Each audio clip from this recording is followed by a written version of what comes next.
The morning was quiet on Elmwood Avenue. Neighbors waved to one another as they passed by, exchanging friendly smiles. The mail carrier made their rounds, delivering envelopes that contained the mundane fabric of daily life: bills, birthday cards, and newsletters. For everyone in this small town, it seemed like just another peaceful day. In the house at the corner, Mr. Samuel Carter, a retired school teacher, prepared for his morning walk. At 75, Samuel was a man of habit. Every morning, he laced up his sneakers, grabbed his worn leather wallet, and took the short walk to the local market, a routine he had followed for years without fail. His neighbors often said he was the kind of man who'd stop to help anyone.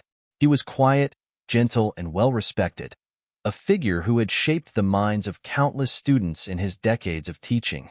This morning, Samuel headed to Harper's Market. It was a short walk, 5 minutes at most, but to him, it was an opportunity to greet familiar faces and soak in the crisp air. He always bought the same items: a loaf of bread, a carton of milk, and sometimes a candy bar to share with his grandson when he visited. Samuel didn't know that this walk, one he had taken so many times before, would be unlike any other. As he stepped into the store, nothing seemed out of place. The aisles were as they always were. The store owner, Mr. Harper, greeted him with a smile. Samuel made his way to the back, where the bread was stacked neatly on a shelf. At that same moment across town, Officer Brian Mitchell was parked in his patrol car, scanning his computer screen.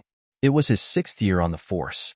Known for being meticulous, Mitchell often described his job as keeping the small problems from becoming big ones. But this morning, as he monitored the routine dispatch calls, one caught his attention. Mitchell's coffee sat untouched as he grabbed the radio and responded, "Dispatch. I'm in the area and en route now." He started his car, the hum of the engine blending into the calm of the day. At the register, Samuel completed his purchase without a second thought. He folded the small receipt neatly and placed it in his pocket. As he stepped outside with his groceries, the sun was higher now, and a gentle breeze stirred the leaves along the sidewalk. Officer Mitchell's patrol car approached from the east. He scanned the street, his eyes narrowing as he spotted an elderly man matching the description in the dispatch report: dark coat, grocery bag in hand, black male. It all seemed to align. Mitchell pulled over, stepped out of his car, and called out, "Sir, can you stop for a moment?" His voice was firm but not yet aggressive. Samuel, startled, turned to face the officer, clutching the bag in one hand and his walking stick in the other. For a moment, neither of them moved. Samuel's voice trembled as he asked, "Is there a problem, officer?" Mitchell stepped closer, repeating his demand for Samuel to put the bag down and step aside. The elderly man, confused and unsure, began reaching into his pocket. To Mitchell, that movement, innocuous as it may have been, felt like a threat. His hand moved instinctively to his firearm, fingers brushing against the grip. This was the moment where everything changed, a split-second decision that would unravel a story far larger than either man could have imagined. Samuel still stood on the quiet sidewalk, looking directly at Officer Mitchell. His trembling hand remained partially in his coat pocket as he slowly spoke. "What is this about? I haven't done anything wrong." His tone carried confusion and a touch of frustration, not fear. After all, this was Samuel's neighborhood. He had lived here for decades, and the idea of being accused of something criminal felt absurd to him. Mitchell, however, wasn't listening to the tone. His eyes were locked on Samuel's hand and the bag in his other arm. The officer's heart pounded in his chest, his instincts overriding reason. The call had been specific: a suspect matching Samuel's description, accused of stealing from the very market he had just exited. "Drop the bag." Mitchell's voice rose, sharper this time. His hand gripped the holster at his side. Samuel flinched, startled by the command. "It's just groceries," he stammered, lifting the bag slightly to show its contents. But Mitchell was watching the other hand, the one still reaching deeper into the coat pocket. "I said drop the bag and step back," Mitchell barked again, his voice now shaking as adrenaline surged. For him, this was no longer a conversation. It was a threat assessment. Samuel hesitated, his hand still in his pocket. "I'm just pulling out the receipt. Here it is." Mitchell saw movement. It wasn't fast or aggressive, but in that charged moment, Every instinct screamed at him to act. The split-second decision was made. Mitchell drew his weapon and shouted again, "Don't move!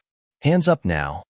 Samuel froze, both hands now visible, one clutching the receipt, the other holding the grocery bag.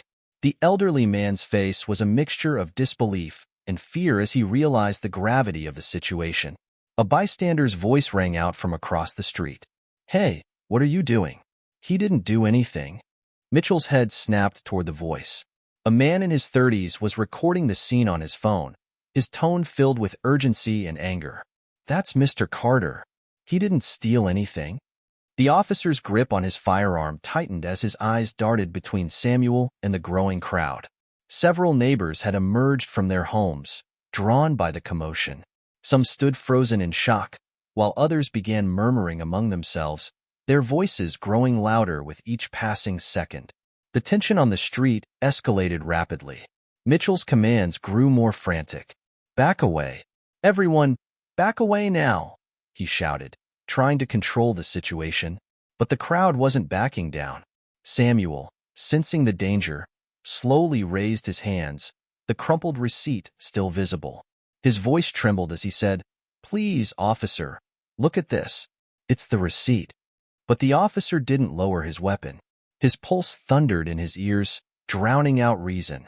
His mind played through every training scenario he'd been taught, every moment he'd been told that hesitation could mean his life. The silence between Samuel and Mitchell lasted only seconds, but it felt like an eternity. One man feeling powerless and vulnerable, the other trapped in the grip of fear and bias. Then, a voice broke the stillness. "What's going on here?"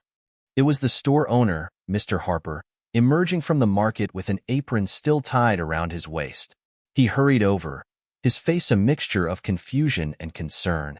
"This man, he didn't steal anything," Harper said firmly, stepping between Samuel and the officer. "He's a regular customer. He paid for his groceries just like he always does." The murmurs from the crowd turned into shouts. "He's innocent. Put the gun down. What's wrong with you?" Mitchell's face flushed, his breathing rapid. He didn't lower the weapon immediately. Instead, he scanned the faces around him, their anger and disbelief cutting through his sense of control. Finally, he took a step back and holstered his gun, his hands shaking. Samuel exhaled deeply, his frail body trembling as he lowered his hands.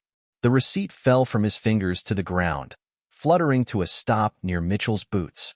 Harper picked it up and held it out to the officer. "Here's the proof," Harper said, his tone sharp. "This was a mistake." Mitchell muttered something under his breath and stepped away, his face a mask of confusion and shame.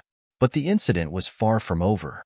Within minutes, videos from bystanders had made their way onto social media. The world was watching.